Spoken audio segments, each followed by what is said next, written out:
এই মুহূর্তে যারা দেখছেন এবং শুনছেন সকলকে শুভেচ্ছা ও অভিনন্দন। প্রিয় এসএসসি 2026 পরীক্ষার্থীরা, আমরা আজকে রসায়নের পঞ্চম অধ্যায়ের সোডিয়াম ক্লোরাইড অর্থাৎ কঠিন পদার্থ আয়নিক যৌগ কিভাবে পানিতে দ্রবণীয় হয় সে বিষয়ে আলোচনা করব। আসো তাহলে আমরা আজকের আলোচনায় চলে যাই।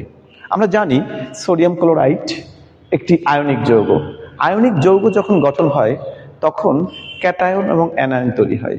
ক্যাটায়ন এবং অ্যানায়ন সমূহ পরস্পরের সাথে স্থির তড়িৎচুম্বকীয় আকর্ষণ বলে যুক্ত হয়ে যে কঠিন পদার্থ তৈরি করে, সেই কঠিন পদার্থ বিভিন্ন জ্যামিতিক আকৃতিতে বা জ্যামিতিক গঠনে পরস্পরের সাথে লেটিস এনথালপি বা লেটিস শক্তিতে আবদ্ধ হয়। সোডিয়াম ক্লোরাইডে সেরকম যখন জ্যামিতিক গঠন হয় সেটা হয় অষ্টতলকীয়। একটি সোডিয়াম আয়ন বা সোডিয়াম ক্যাটায়নের বিপরীতে আমরা দেখতে পাচ্ছি এখানে একটা আমাদের অষ্টতলকীয় সোডিয়াম ক্লোরাইডের লেটিস কাঠামো দেওয়া আছে।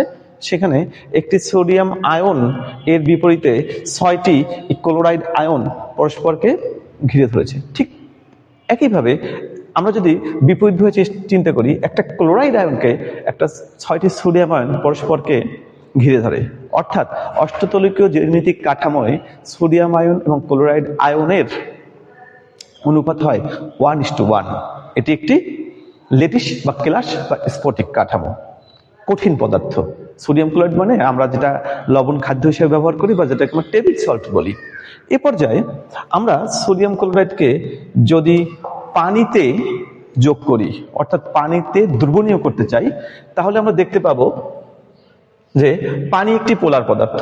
তা পানির অণু বা মলিকুলস এরকম ভাবে আমাদের এখানে ভিডিওতে দেয়া আছে, পানির অণু বা মলিকুলস এরকম ভাবে এরা ডাইপোল গঠন করে, ধনাত্মক ও ঋণাত্মক আয়নে পরিণত হয়। এটা হয়েছে ধনাত্মক প্রান্ত, এটা হয়েছে ধনাত্মক প্রান্ত এবং এটা হয়েছে ঋণাত্মক প্রান্ত। পানির পোলার অণু ঠিক একইভাবে এটা হয়েছে ধনাত্মক প্রান্ত, এটা হয়েছে ধনাত্মক প্রান্ত এবং এটা হয়েছে ঋণাত্মক প্রান্ত। সোডিয়াম ক্লোরাইড কেলাসেও দুটি ভিন্ন প্রান্ত আছে, কিন্তু তার স্ফটিকে যুক্ত থাকা অবস্থায় কঠিন পদার্থ হয়।